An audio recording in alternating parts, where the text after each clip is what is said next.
Why do we fall in love?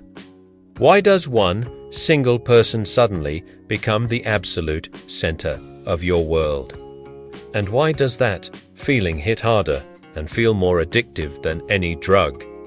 Today, we're going to uncover the hidden blueprint behind the most powerful human experience.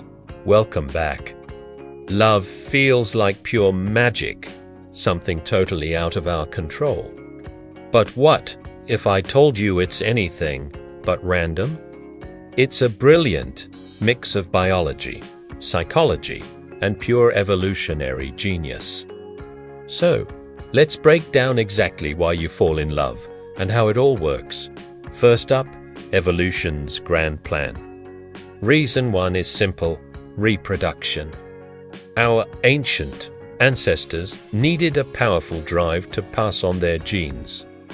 Hormones like dopamine and testosterone gave them that push, creating an intense urge to find a mate.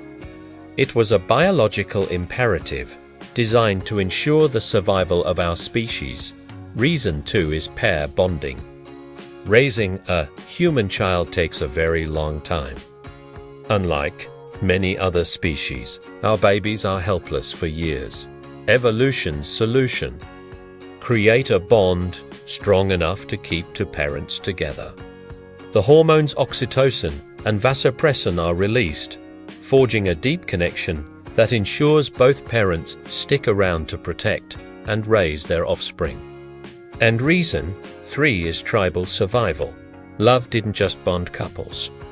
It bonded entire communities. These emotional connections created stronger alliances, making tribes more resilient and safer. A group that cared for each other was a group that protected each other, which was a massive advantage for survival in a dangerous world. Now, let's talk about the three brain systems of love, as identified by anthropologist Helen Fisher. System 1 is lust. This is that initial, raw physical desire. It's your body's spark, driven primarily by the sex hormones testosterone and estrogen. It's not about any one person in particular.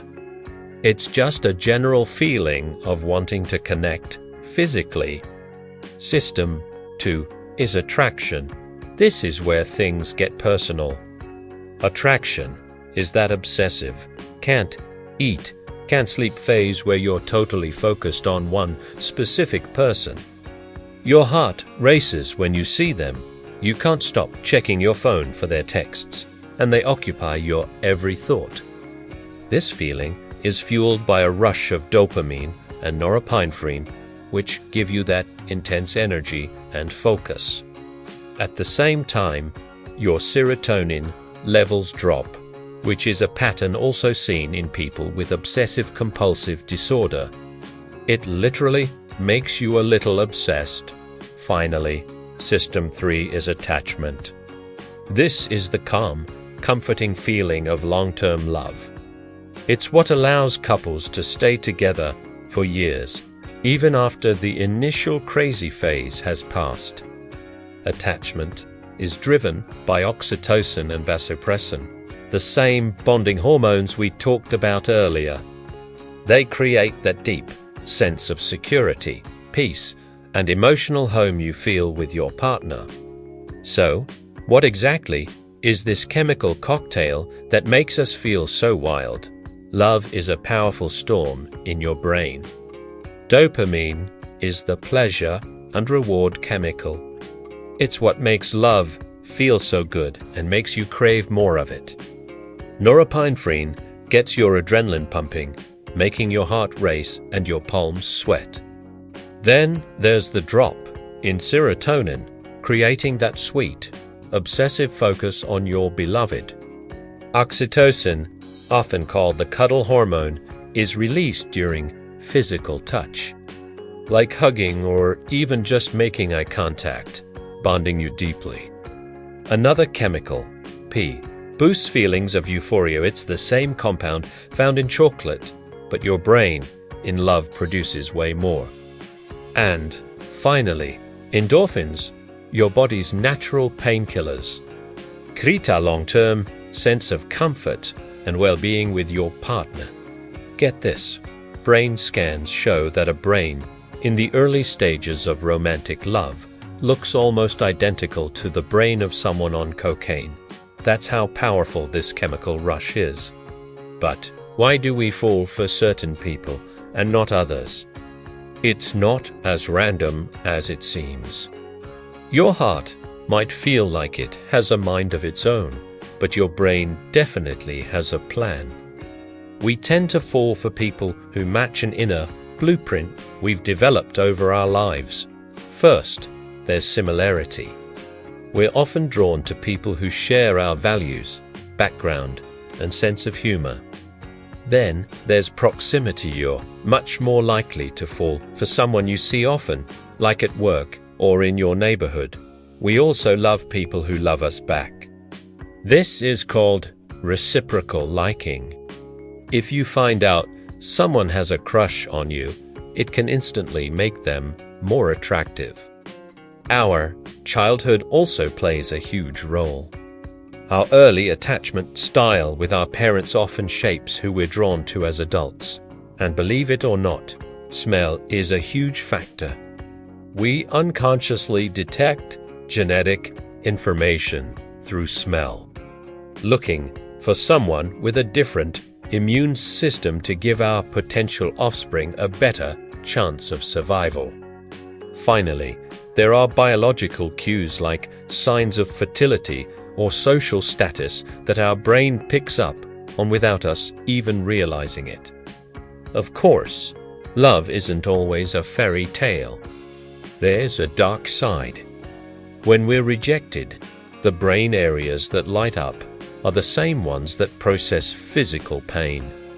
That's why a breakup can literally feel like you've been punched in the gut. A breakup also triggers dopamine withdrawal. That intense craving, anxiety, and depression are very similar to what someone experiences during a drug detox. For people with an anxious attachment style, love can lead to intense jealousy and obsession. And in the most dangerous cases, toxic partners can use love bombing, intense, over-the-top affection at the beginning to trap people in harmful cycles of abuse. So, with all these challenges, can love even last? That initial, intense dopamine high isn't meant to last forever. It typically starts to fade after a few years, peaking around the 7-year mark for many couples. But that doesn't mean love is over. Lasting couples simply transition from that passionate, obsessive phase to a deeper, attachment-based love. They consciously work to protect their oxytocin bond. They do this by trying new experiences together, which can trigger a little dopamine. They prioritize physical touch and deep, vulnerable conversations. And most importantly, they create a space of emotional safety where both partners feel seen, heard, and valued. Psychologist Robert Sternberg's triangular theory of love says the strongest, most enduring love, what he calls consummate love, is a blend of three things: intimacy, which is that feeling of closeness and connection; passion, the romance and physical attraction; and commitment, the decision to stay together through thick and thin. So, in the end, love isn't some random, mystical force that strikes without warning. It's a beautiful, powerful, and deeply biological survival mechanism. It's designed to bring us together, protect our children, and build strong communities. But the best part is, once we understand the science behind it, we can be more intentional. We can learn how to nurture that bond and build a love that doesn't just last, but gets deeper and richer over decades. What part of the science of love surprised you the most? Let me know down in the comments. And if you enjoyed this, don't forget to like and subscribe for more deep dives into the psychology of love and relationships.